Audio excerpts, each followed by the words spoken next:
well, not for some reason, because we know what he's trying to do, but he might have found something that they're not doing right, or I'm not sure. Yeah, well, not long into our broadcast, when we came back, we did hear Anthony Davidson saying, "Come on, guys, where was my countdown?" We've got a pass going on here. It's not for position, but it's the leading cars. It's a leading car getting passed by the second place car, taking a lap off him. But he's basically unlapping himself. So that is the lead in the second place car.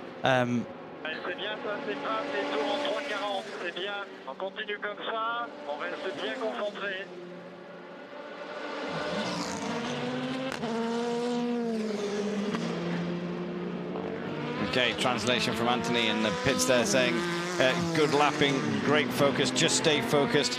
Yeah. Keep it there. He's got a lap. That's the 26 car's got to make up.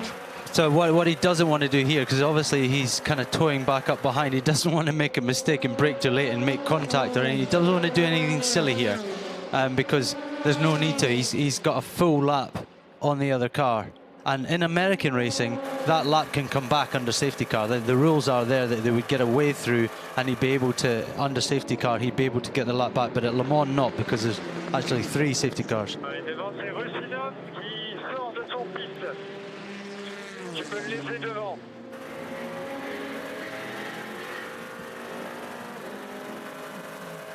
Right, so we're getting information that, of course, many viewers, listeners might be fluent in French more than we are, but yeah, he's been told to let the Russianov, who's just come out the pits, the 26 car, let him go by and don't worry about him. You're not fighting for position here, because, as I said, he is 1 lap down, or not anymore, but he's very much nearly a lap.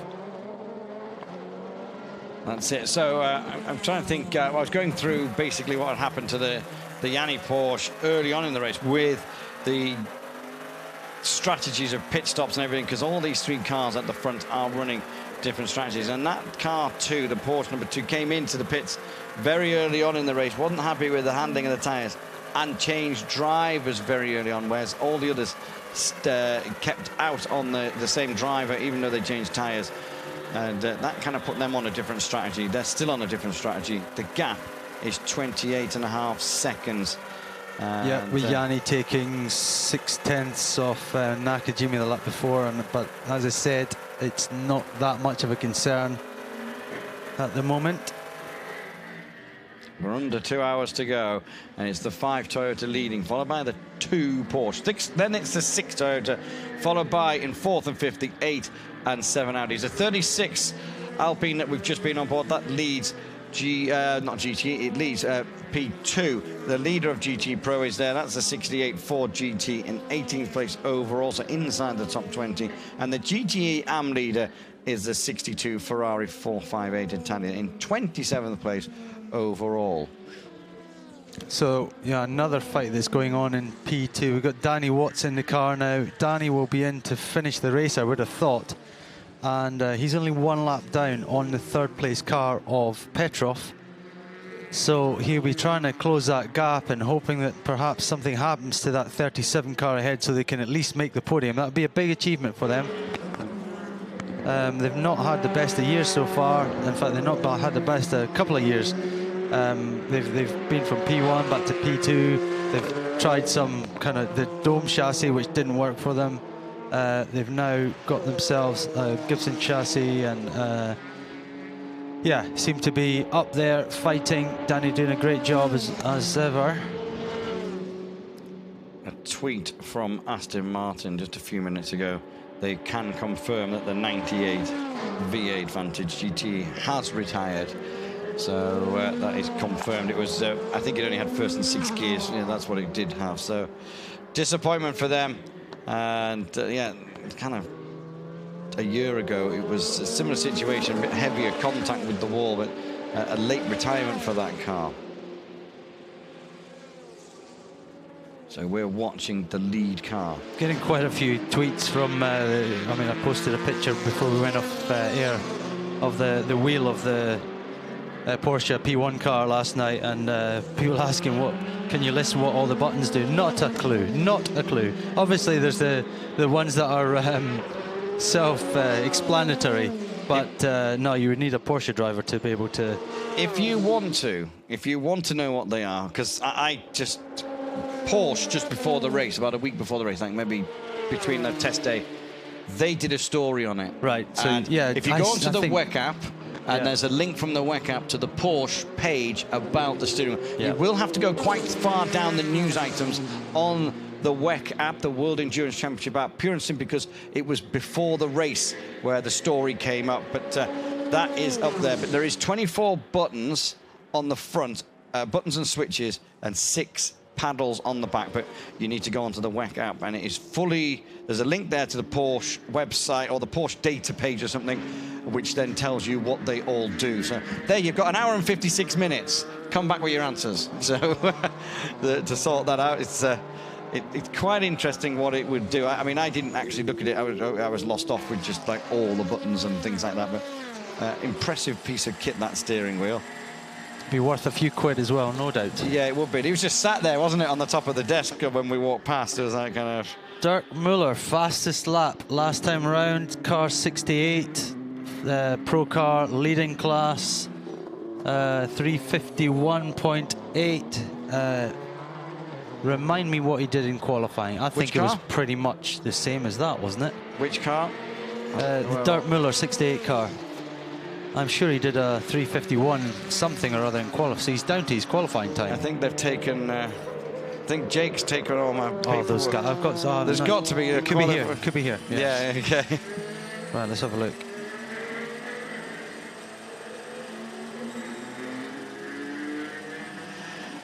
Yeah, he did a 351 once, so no, he is 7/10 off at the moment. But still, to be anywhere near your qualifying time is pretty impressive. And at this stage of the race, he's obviously got his head down. He's pushing on. He's drawing a bit of a gap to Fisichella in the Ferrari behind. 40 seconds now.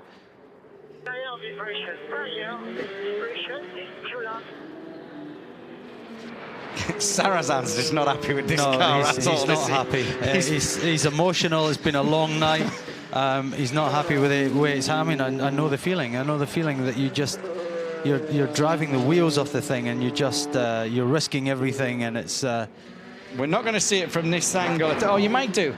All that tape that they put on to try and make it a bit more nicer has blown off, and it's just now back to what it was, wasn't it? Gradually, bits of the bodywork have broken off, and the more that comes off, the more aero it affects. He's not even using that curb anymore, so he's. I haven't seen a Toyota flaw, but if you've been listening to us most of the broadcast, you will have discovered that we were very privileged to go into the Porsche garage, and I did see a few sets of flaws for their Porsche P1 car. And as beautiful as these cars are from the outside, you want to see what the floor looks like. It is a work of art.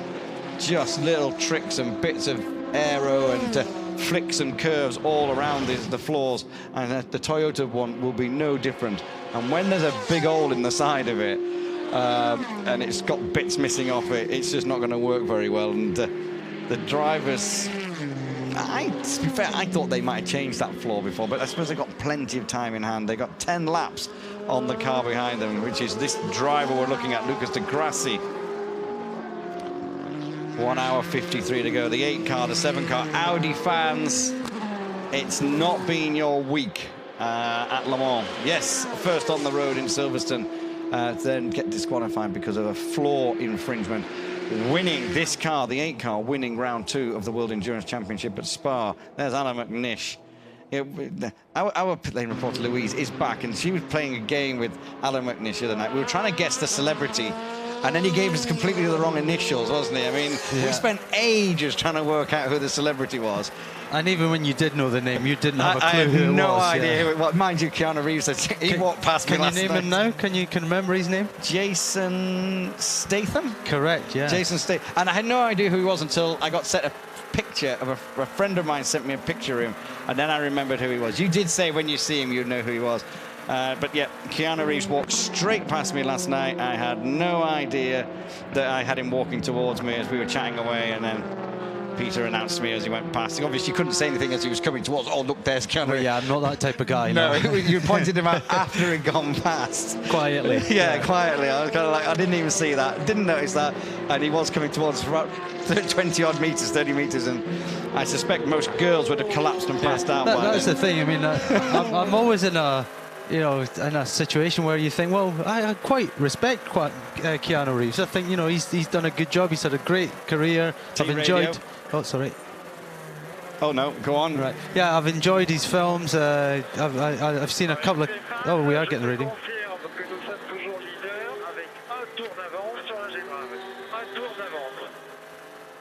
Something about balance and things like that. So right, maybe Luis can translate. Luis, can you? Yeah. No, it was the Alpine 36 car. We've had Anthony translating all the French that's been going on for us, so it's been brilliant. But Keanu Reeves. That's okay, Louise. We're now going to talk about Hollywood film stars and things like that. So in that situation, I would like to say to him, hey, good on you, mate. You've I've enjoyed your work and whatever, but I don't want to be like an Uber fan, so in the end I just don't say anything. No, we saw Keanu Reeves last night. He walked straight past me, and Peter said, oh, that was Keanu Reeves. And I went, you where, what, who, what? I had no idea. And anyway, yeah, so it was in no way hassled or stressed by me wanting his autograph or a selfie with him. Louise, can you maybe go to the Toyota pit? We've got Sarthe in the pit now. Can you see if you can find any drivers like Mike Conway? We haven't had any words with him. He's been a bit of a star of the start of this race. Maybe a little bit of a chat. They're looking at this floor again, aren't they? And then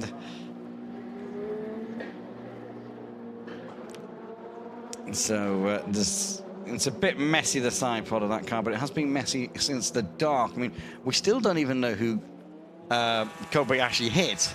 He doesn't even know who he hit. When we did the interview with him after he got out of his studio, there was no footage of it. It was an Amcam that it was an Amcar that either he hit or hit him.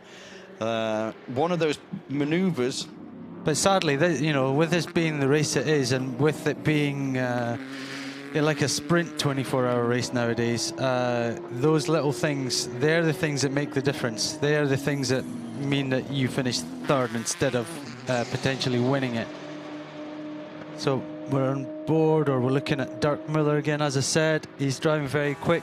Fastest laps are going in for Dixon now in the other Ford, the 69 in third place. He's only 19 seconds behind Fisichella now. I know they've all got pit stops to go, but they were telling Scott Dixon, weren't they, as well? Just keep this up.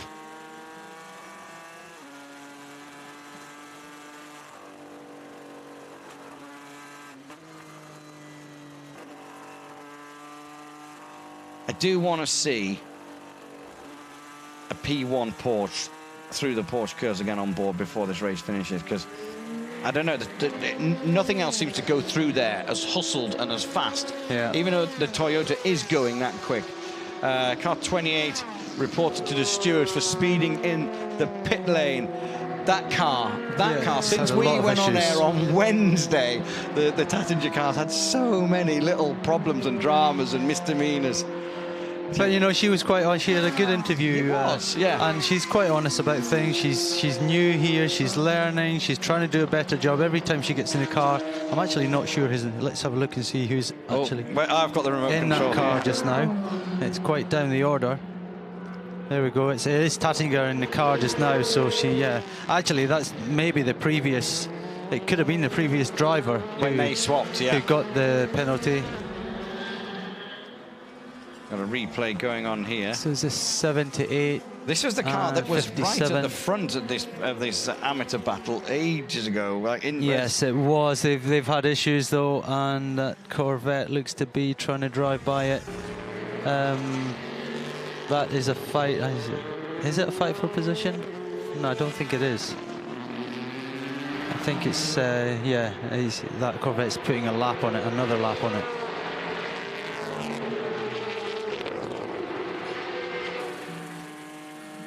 Okay, well, Nakajima is in the car. Louise is talking to us in the pits. Nakajima is in the 5 car and Sarazan in the 6 car. I'm just thinking you might not get to speak to anyone from the 5 car. You might not get to speak to anyone from the 6 car, but I'd like to hear a bit from Mike Conway. Maybe you've spoken to him already and we weren't on air at the time, but yeah, he had a stunning start to the race all those hours ago. And yeah, I just wanted to hear his opinions. There's a yellow flag at zone 30. It was out and back in very, very quickly. So could have just been somebody having a bit of a trip wide. The 66 car, that is 4th place a GT Pro car in pit road. Now, as you said about half an hour ago now, it's amazing how quickly time flies. But whatever category you're in, winning your category is the most important thing. And this is our lead car. This is this is the Scott Dixon car who's trying to catch the Ferrari in front of them, wringing the neck out of it, and that P1 car just comes whizzing past. And they are driving as hard as their cars will go, even though that's even a P2 car. It's not even a P1. Oh, wasn't it P1? It was P2. Oh, yeah. I think we're looking at 36 anyway. That's the leader of the P2. Maybe it was a different image. Maybe, I'm not sure. It did seem to go past very, very quickly. 2 Aston Martins in the distance. We've got 3 P2 cars in amongst them. This is the lead car, as you said, and then just in front of it is the 2nd place car. The 2nd place car, Richanov, has overtaken and unlapped itself and basically has a whole car 67 off track but continues. That's Andy Prio.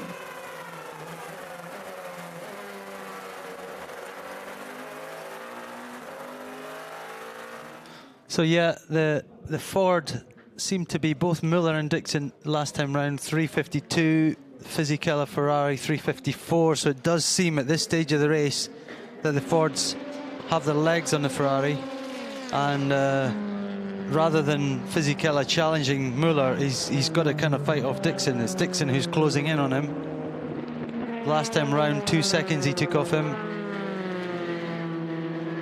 Okay, we're going down to Louise in the pits. Well, as Mike Conway's just said to me, it's a tough old race so far. You put in a storming performance at the start of that race. Yeah, no, it's been a lot of fun out there, especially the first stint, changeable conditions was really fun. But yeah, I mean, unfortunately slipped down to 3rd. But you know, the sister car is leading, and you know, fingers crossed we can all get on the podium.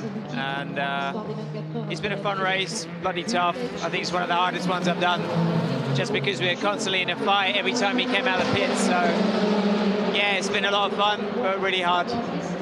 How do you keep it together, as you're saying? How do you get some rest when the adrenaline's pumping so hard?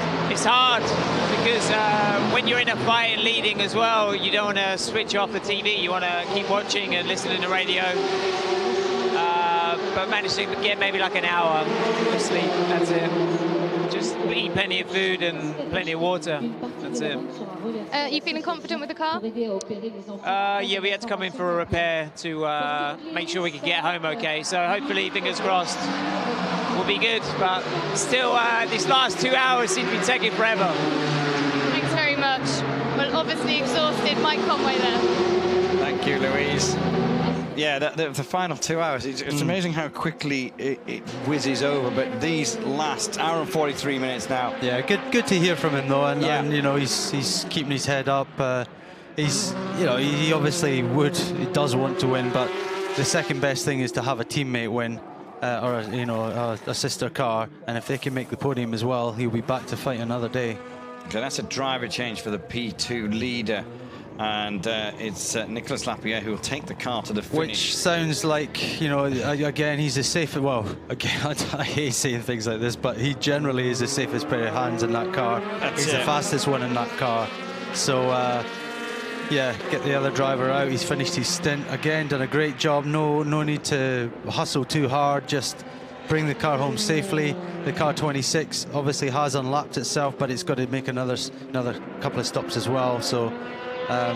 Yeah, just get up to speed. Don't get embroiled in any fights with anyone that you don't need to get in fight with. So he won P2 last year. He was like first last year. His best ever finished third overall in 2014 with Toyota. And amazingly, he's won 6 races outright. And he kind of finds himself in a P2 car, but kind of the king of the P2 car as well, given the responsibility and things like that. I'm just watching from our commentary box. We can see the runway, and the last 5 or 6 minutes, 2 or 3 private jets taking off, some very fancy ones. So I'm not sure whether that's our celebrities disappearing. So yeah, we're hearing maybe Simon Dillon might be one of them. Yeah, so bearing in mind there's some very wealthy drivers that Paul Dalla. Yeah, and if they're out the race, then they might well just get out of here and get away home. And that's it. So inside, watching the 23 car really hustling through the chicane that time. Where are they? That's Sarthe down in what is he? 8th position in P2. So obviously had their issues, but he's pushing on nonetheless. This is the data on the 62 car, 235, 240 kilometers an hour and still climbing. Right, so Gianni's just crossing the line. We'll see the gap now, 33.7 from Nakajima. Nakajima just almost a second quicker that time around. Traffic involved, no doubt. So the gap remaining about the same. That's what they need to do, just keep ticking away. You do know, though, in the last hour and 40 minutes, somebody somewhere is going to have heartbreak, and even if it's someone who's in 5th in their category, to get this close is going to be heartbreak. Yeah, and we had it last year. I think it was about 20 minutes to go. Paul Dalla with a 2-lap lead in GTM, having an off, and missing the finish altogether. We've still got in 5th and 6th place two of the Aston Martins, Nicky Thiem and Johnny Adams. As I've talked about, just not quite the pace. Currently running at 3:57, and then you get Dirk Miller doing a 3:52 last time, Fisichella 3:53, and Dixon 3:54. So, you know, all these seconds add up to laps, and the team is 3 laps down on Dirk Miller, and I don't think that car's had any big issues. It's just been raw pace.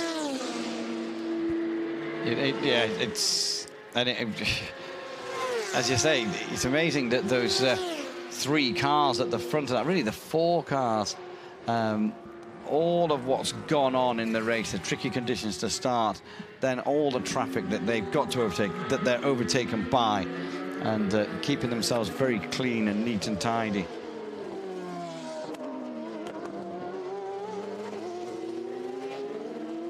The 5 car on its way out, heading up. Here's the 2 car. It's just 33.9 seconds, as Peter said. Different pit stop strategies. An hour and 40 minutes to go. They can do approximately 45 minutes, roughly 45 minutes, on a tank of fuel. Porsche Team Radio. 3 laps to go, Neil. 3 laps to go on this tip. Keep the left arms to the leader. Keep pushing. Keep them under pressure. They might make a mistake. Ruthless. So yeah, it's clear their strategy. Got another 3 laps on this. In fact, I did record last time they came in. What have you got there? 3, 4, 5. So 3 laps to go. That kind of sounds like they're doing 14 laps now. Is that, I couldn't quite work out what he. Let's wait till he. Remember, this might be delayed. Yeah, so, I just heard him saying, keep pushing. Everyone can make mistakes. Keep pushing. Yeah. I mean, it's clear for them that they're not going to catch them on raw pace, but if they keep pushing, they might make a mistake, and you know, it's always easier being the guy who's chasing and pushing and catching the guy in front. The one under pressure is Nakajima right now, because he knows he's in the lead. He knows he's got a decent little bit of a gap, but he can't afford any mistakes. Saying that, he's just lapped very quickly, a 3:23.2 as opposed to Gianni. But mind you, Gianni's just crossed the line doing a 3:22.9, so he's responded again. And I suspect that the Nakajima time is these 2 cars that he's had to go past. We've got a GT Pro and a P2 car that the number 2 car's going to have to negotiate in amongst corners. He's got through one of them. It's going outside of both of them, but on different. He's decided not to push that through, though. He could have maybe stuck it down the inside, but again, he thought, well, I'm not taking any silly risks. It's a Bartes car that he's trying to get it. He'll just swallow it up and spit it out now on the straight. As soon as he gets it there he's through. Now, it's interesting. Again, teams, obviously, things don't just happen by coincidence. This car, the number 2 car, Neil Yanni, and it's no disrespect to the other 2 in the car, probably is over a sector or over a lap and a stint. Neil Yanni probably is the quickest driver in this car.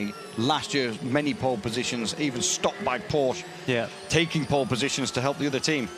He happens to be in the car at the end when it might need that big push. So, bit of high-fiving going on. Hour and 36 minutes. The number 6 Toyota. But yeah, so they've got their outright pure pace qualifying spec driver in the car of the number 2 car. So Dumas and Lieb just kind of like relaxing and watching what's going on. But you see there's a Toyota getting stuck in traffic. It is the 6 car though. Sarthe, he's just not really happy with the handling of that thing. He's just got to get it round now for another 90 odd minutes and he will be fine. Yeah, last lap from Sarthe at 3:31. So yeah, no doubt he had traffic, but I think he's just, you know, when you've got a car that's just not right for you, you can't push the issue. You can't just sail around the outside like you would normally, and then it costs you a 10th here, a 10th there, and all this time adds up to seconds. So as he crosses the line this time, let's see, does he? It's a 3:31, as you say. I mean, that's like 8 seconds down on his teammate. He did have traffic. He's got more traffic to negotiate. I wonder whether, with a few, I don't know, with a few minutes to go, whether they will. Mind you, they did talk about survival. Yes, they did talk about survival, which is what it's all about. It could be that car is slightly worse than we can see, and it is a case of, well, he can't afford to push it too hard, or it might not make it. So we've got a car. Drive-through penalty for speeding in the pit lane, car 28. That's the same one, isn't it? So I'm just looking at the leader sequence, and it was car 2, car 5, car 2, car 5, car 2, car 5, all the way through so far. 6 did lead between 242 laps and 262 laps. Then it was left relinquished of that from car 2, then car 6 back in, and then it was 2, 6, 2. This has been mixing and matching it. 3 different leaders. A lot of lead changes. We're actually going. It's taking us back. It's going back in time. Yeah, and then the number 1 car, before it had its problems, was leading. So that's 4 different cars. So yeah, we're going down towards the start, aren't we, here, which was under safety car of the first 57 minutes, I think it was. It was. So has Audi actually led this? Yes, there. One lap 16 to 17. Yes. Oh, and then the 7 car. So they've led 2 laps of this race, the Audi. So all of our main manufacturers in P1 have led this race at some point. But I'm sure Audi would have preferred a lot longer time up front. They've that just was like 2 laps. That was like 2 laps. That's it. Currently in 4th and 5th. Okay, that was that penalty that you were just talking about, car 28. Speeding in the pit lane, and the 7 car is in front. But they got that penalty a long time ago, so is that another one? Well, I'm not really sure. It could well be. So when they came in to do the penalty, they caught speeding again. Don't say that. So is this Fassler getting in the car? Driver change in the 7. So this will be a last driver change in the number 7 car. Just on the way in now. Do you reckon that the 6 car or the Toyota put Kobayashi in for the last stint? Not so much the last stint, but the last few laps. So there's both their Japanese drivers in their cars going over the podium. You know, you might have a point there. So as we watch the number 28 coming into the pits for the drive-through penalty. But yes, if they are safe, and at the moment they have 9 laps. 9 laps over Degrassi. Yeah, you might well be right there. And if they can, thing is, I'm not sure. This race doesn't seem, at the moment anyway, to be going to go to anything more than just a 30-second lead. So they haven't got time to get into formation or anything like that, the two Toyotas, should they make it in first and the third. 6 car probably can back off and back off and back off and fall into the clutches of the 5 car. But it's, as you say, the 5 car is going to have to be on it at the moment still, all the way.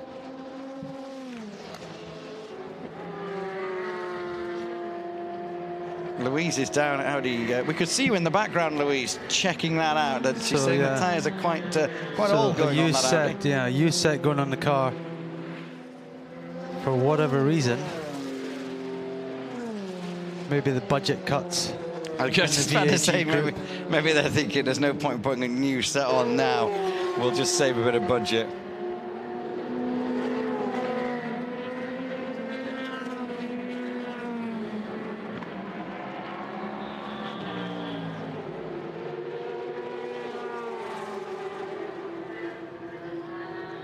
There's not many better places to go motor racing in the world, is there? You just look at all the people. The grandstand's starting to fill back up now. People filtering back in to get a view of.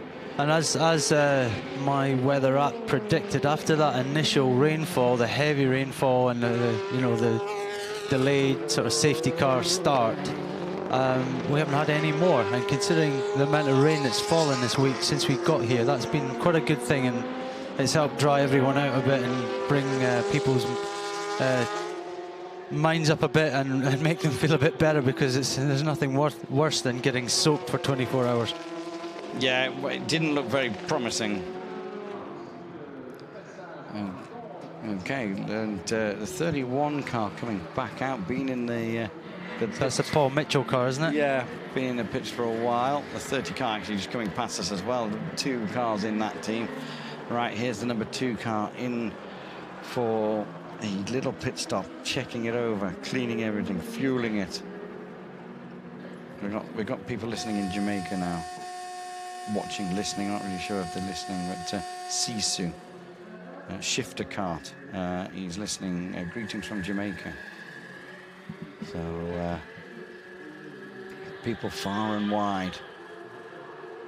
I know there's people in the Formula 1 Media Centre listening as well. So the 2 car is back on the road. We are 90 minutes away from the end of the race. I'm just checking a little fact here. That's okay. You check before Is it how many little orange cones are on the exit of the pit lane? Because there's an awful lot of them. I didn't really notice them in the night. So Nakajima in the 5 Toyota, obviously still in the lead. There it is, followed by the number 2 Porsche, which is just now heading out of the pits and on an outlap. Then it is Stefan Sarazan with a slightly wounded Toyota. The 12 Rebellion coming in. They've got that sorted and fixed. Mark Webber in the number 1 Porsche, 15th place overall now. Not where they want to be, but when they were 47th or something last night, it's a whole lot better than that. The battle at the front of the P2s is still the 36, followed by the 26. It's 2 minutes 14 between them. Remember, the 36 car came in for a full service, which is why the gap's dropped basically just over a minute. It's now 2:14 rather than 1 lap. Yeah, the fact I was checking out was, I seem to remember Extreme Speed with a different sponsor, the tequila sponsor rather than the Paul Mitchell sponsor, winning Daytona 24 Hours this year and Sebring. And I'm just checking, is that really the case? And it seems so, yes. What car are you looking at? Because I might have that in my little book. 31? Well, Durrani, yes, was one of the drivers. Yep, he won the 20. And Scott Sharp, so it was a combination of the 2, the 30 and the 31 car, because I remember Ryan DL drove for leader on pit road, Florida. Leader on pit road. So yeah, I'm just thinking, you know, they've won 2 of the big races, sports car races this year in America, 24-hour and 12-hour.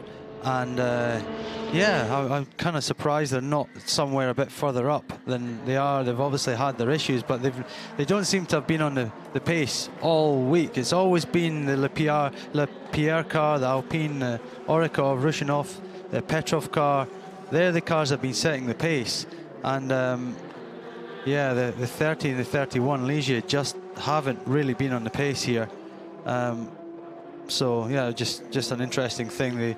They've completed 2 big 24-hour wins, and I'm sure they came here thinking, right, let's do the treble, but not to be. Fuel only for the 5 car, so the same strategy, so to speak, as the 2 Porsche that was in just a lap before. So they're pitting 1 lap apart of those 2 cars.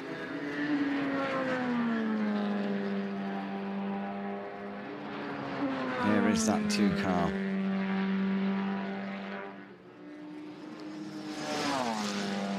Incredible grip and downforce through the Porsche curves from these top P1 cars. The 5 car back on track and out underneath the Dunlop bridge. Lead intact. He has a GTE Pro car to negotiate. He'll do that as they exit onto the Mulsanne straight. Neil Yanni riding the curve, whacking everything, still pushing. He was told not so long ago, keep the pressure on. Anybody can make a mistake. Yep, they certainly can. Them at any time.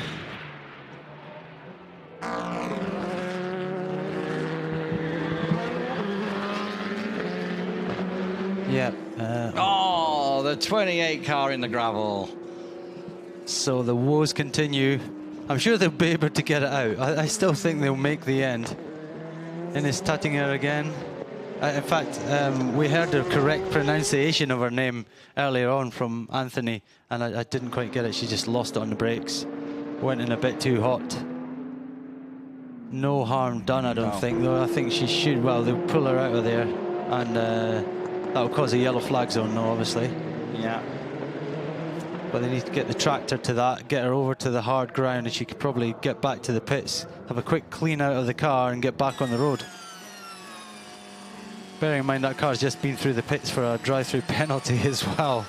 So she's, yeah. It's to be fair, it's in the amount of problems that car's had, be it free practice, qualifying, the race.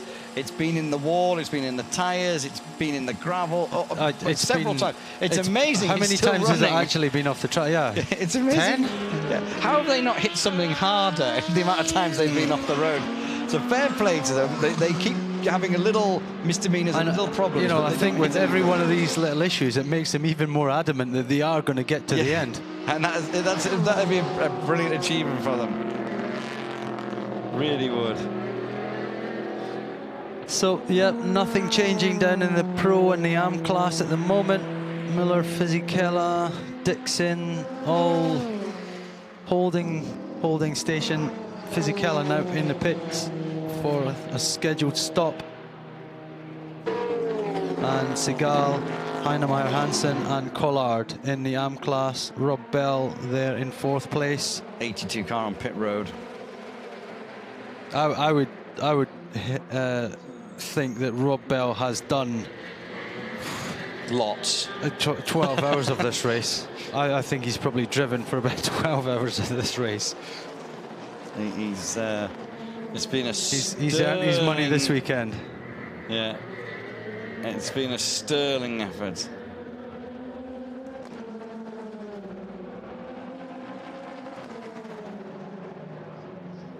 .33 car in behind them.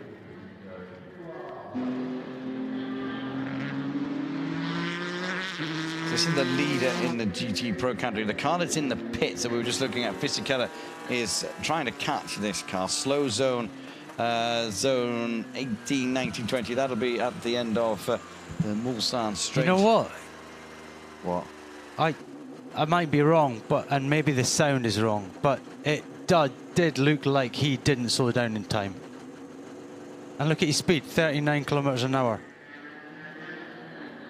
Okay. I mean, he was very, very slow, though, there, wasn't he, as well? Yeah, that's too slow. It's almost as if he's trying to make up for the fact that he came into the zone too quickly. And which there was one of these... And it doesn't work like that. No. If you're speeding in the zone, you're speeding in the zone. And there was one of the Fords last night that was being told it was a full course yellow, not a slow zone, and could you speed up, please? I can't remember which one that was. In the dead of the night, there was one of them thought they were in There was one of them in a what he believed was a slow zone, but it wasn't. Yeah. Fuel on the number 8 car. That's Lucas de Grassi on his way out. Right, what's going on here? 69 That's going to be car. a brave move. This is going to be a brave move. Oh, yeah. This 78 Porsche ticket, I'm not going to go through there either. So. No, yeah, oh, who was that? That was Scott Dixon. Again, he's pushing to the limit. Maybe he should have just held back for a second there and got through clean. But yeah, no harm done. Yeah, but he's probably trying to put Fisichella under some pressure, isn't he? He's 24 seconds behind Fisichella, so.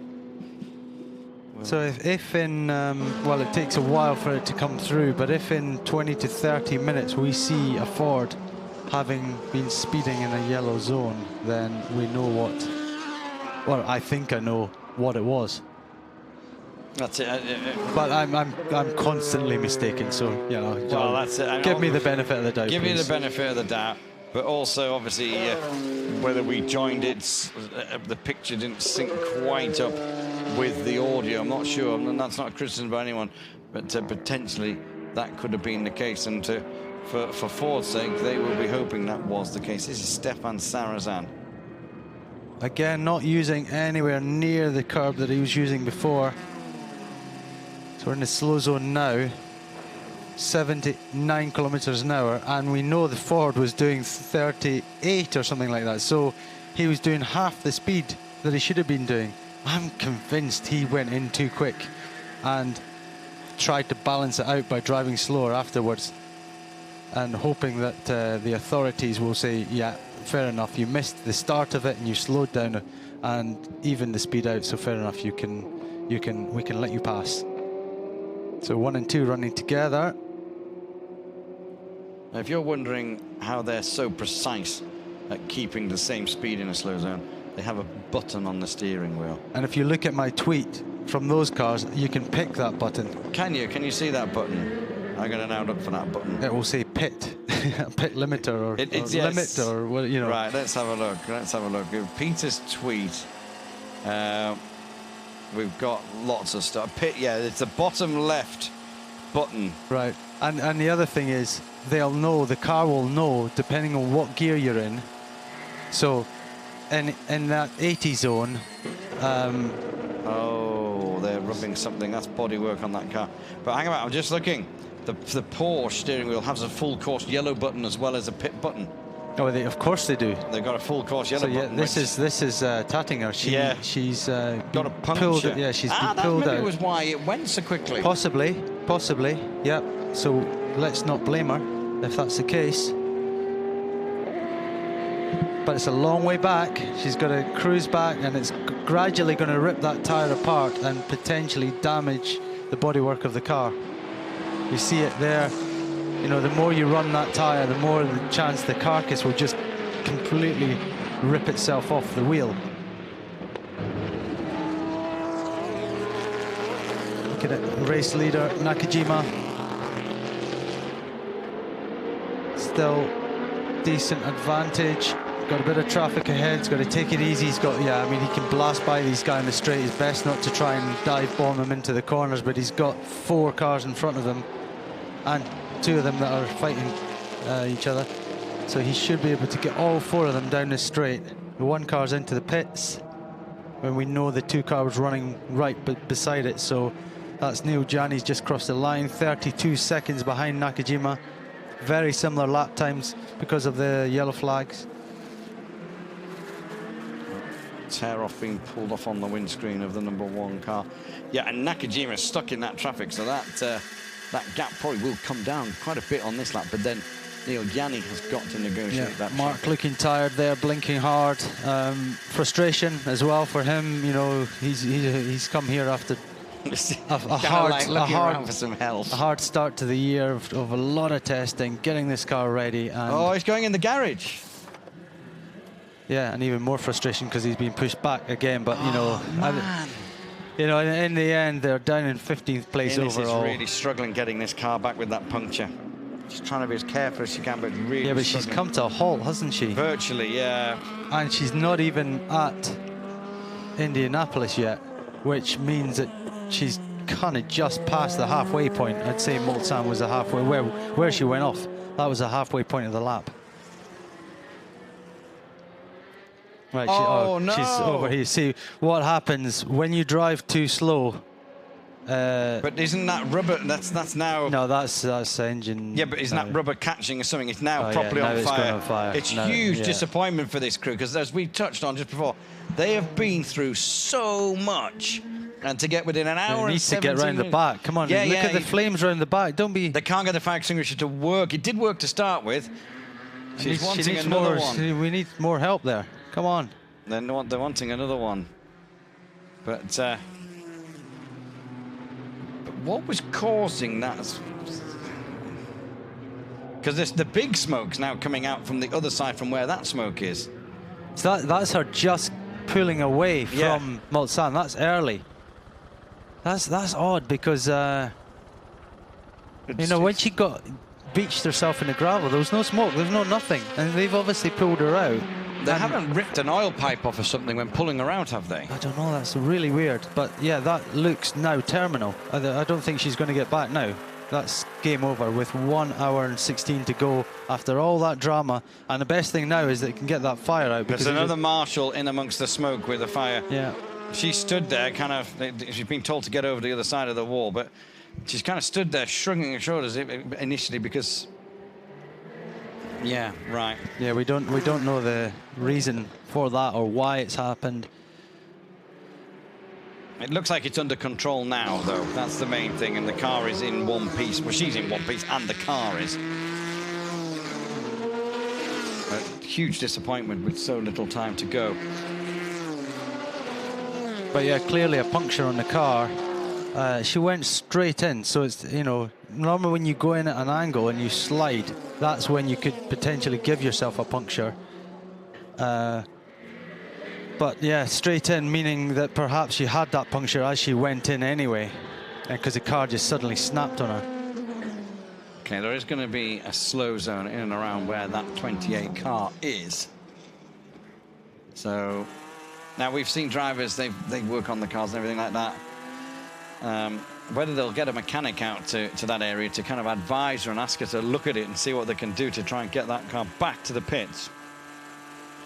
So they can at least try and do a bit of a repair job to complete the final lap.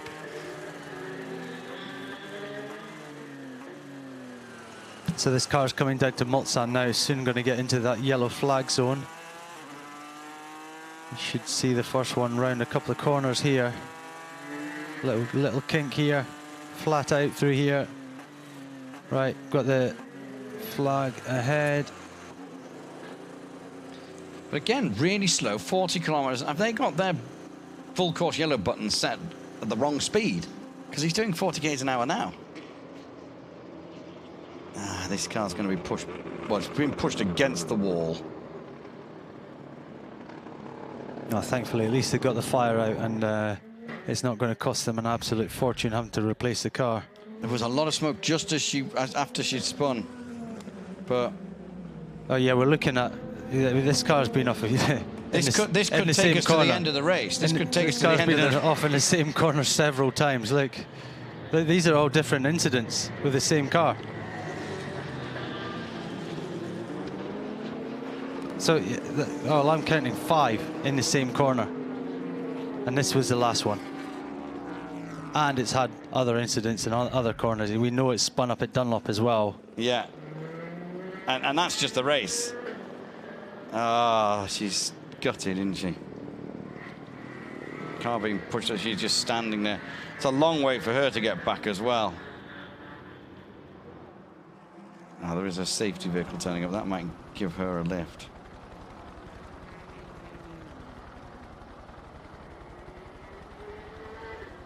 They're now looking for a hole in the Armco to put that in. Yeah, as I was kind of talking about, the slower you run, because a race car doesn't run the same as a road car, it's got no cooling mechanism. So it's air cooled essentially. So if you run it slowly, then what happens is it gradually overheats. So you need to run it faster to help to cool it.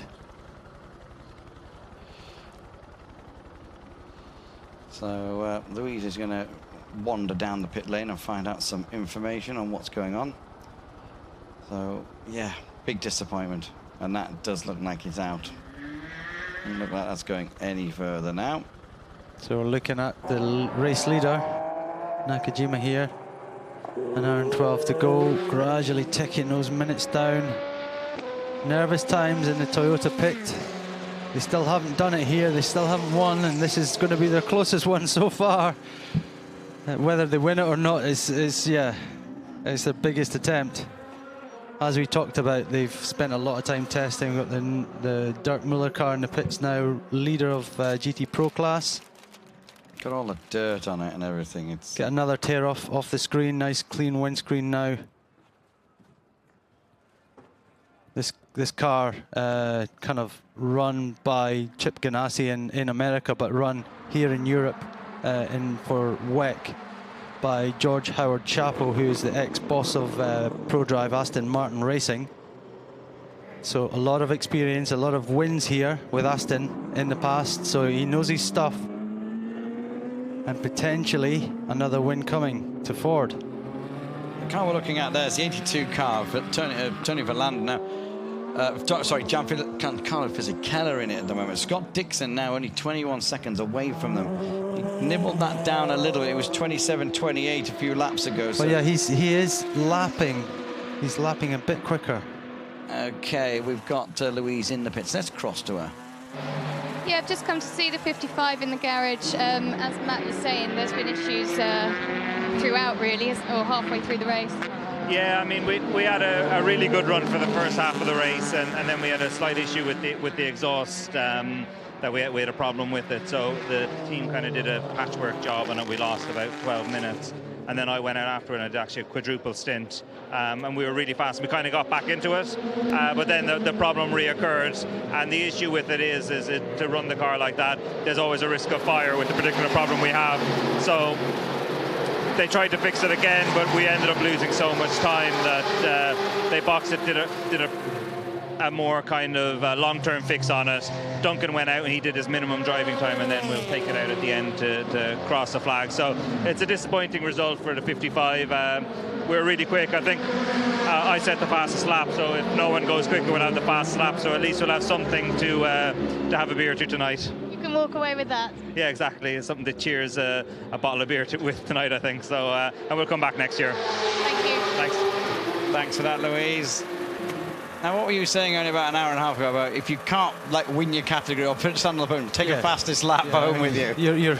You're clutching at anything you can get, and you know, yeah, the thought of having a beer and leaving here with the fastest lap in your class, well, it's something to talk about. It's an achievement, and you know, there's a lot of drivers out there. If I was to just quickly count up, so 1, 2.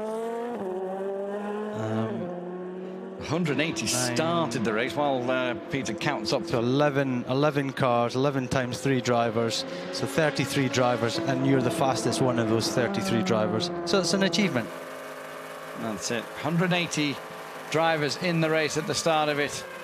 22 hours, 50 minutes ago, if I'm right when I'm saying that or something. But it's 60 cars. If I go down my list, let's just have a look at the remote control and see. We've got 1, 2, 3, 4.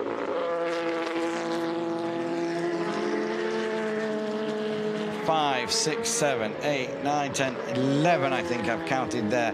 11 cars out of the race, which when you think 60 started, they've been going for near enough 23 hours. So that's a pretty impressive reliability form when you think of what the dramas that a lot of these cars have. Unfortunately, for the 28 car, they have worked tirelessly hard, like all of the teams, and they've been in and out of the gravel. They've spun around, they've touched this, they've hit that, and unfortunately, it's something that's happened after they've gone off, as the car was impined in there.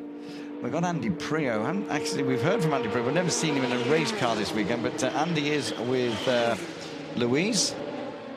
Andy, the 67 has had the bad luck from the very beginning of this race. As you say, the other cars are doing okay, but one of you was going to get it, and you've got it all. We've had all of our season's bad luck in one race, I think. You know, we had a great start. The car's been really reliable for the first 2 races, and, you know, a little part in the gearbox, and that's the race over before it began. Really hard on the team, because they've worked for, you know, well, 6 months to get the cars to this stage. It's been relentless, and they've worked really hard all week, so you know, it's tough on the team. These guys here have had a hell of a day, but they're a great team, and they're really, you know, real good guys, and they've worked so hard. The car's going to finish. You know, we've got a 1-3 up there, and Ford are, you know, yeah, doing good. Thank you. Yeah, cheers. He stopped himself short there. Yeah, Ford are up there doing good. Yep, Which they is are exactly doing good. what it As is. Andy says, they are doing very good. Yeah, he doesn't want to tempt fate either, you know. Just seen a tweet from Rebellion. The number 12 car is back in the race after an injector change. I think we're looking down on it there as well. So that's a team that we were kind of outside betting of being on the podium place. And I think they've missed so much time, though, that they wouldn't actually be classified. You know, you have to do 75% distance of the leading car. I don't even know where they are. Let's just go down to page 2. For the 32nd. The 32nd. yeah. Oh, well. Marcel Fassler is in. Yeah, but they've only done 311 laps. Compared to. Actually, no, that's not too bad. That's not. Of course, they will finish. I thought they were in a lot. You know, that lot worse than that. They must have pulled the car back out when we went off air, and we just we should pay them more attention. We haven't been concentrating too much on that lower page on the monitor. The second and third pages on the monitor, apart from the amateur category, which doesn't quite fit on there, is people who have had issues and struggled. But the AM category isn't amongst there as well. There's Ines Tattinger walking back. She will be gutted. Yeah. Tired and gutted. Yeah, very tired. It's an emotional ride. With only just over an hour to go, now she just wants to get back into the pits, and yeah, she's angry. She's frustrated, fed up, tired. And now you start to think about all that work, don't you? So potentially a bit grumpy as well, just because of the frustration of it all. You know, everyone approaches this race in a different way, and the number one thing is to get to the end. And then you've got the front running cars who are fighting for podiums and wins. I think that car had no ambitions as such to be on the podium. They just didn't have the pace. But their ambition was to finish. To finish, yeah. And it's even more frustrating for the person who basically bins it. Yeah. I mean, again, we don't know whether. Yeah, she has made mistakes and she's gone off on her own. But on this occasion, it could be that she did have a blowout, and that's just unlucky. And so I think Louise is going to go and ask the team what the situation is.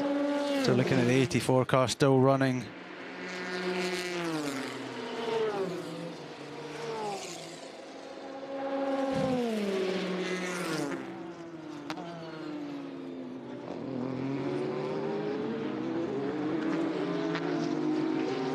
Just confirmation from Philip Pond, who's always on Twitties.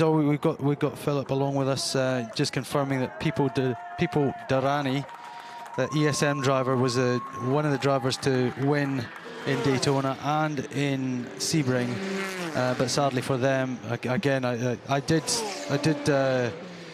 have a look at him because I'd heard his name and I'd seen that he's been very fast and done a great job. Quite a young driver. In fact, if you got any information, you should have something in there about People Durrani. What car number was he? 30? He's either 30 or 31. Let's have a look. Right. 31, I think. Okay, what have I got? Well, winner of the 2016 24 Hours of Daytona and the 12 Hours of Sebring. Yes. It's his second start. How old is he? 22. There you go. Young lad. You know, fair play. 12th here last year. Right, so it's not his first time here either. No. So he'll be back. You know, he's got a lot of years ahead of him in the sport. Obviously showing great promise. Got himself a good team there in ESM. They just haven't quite cracked it here in Le Mans, but they've certainly got on top of it in the States, winning those 2 big races. The gap at the front between the 5 and the 2, the Nakajima and Yannick car,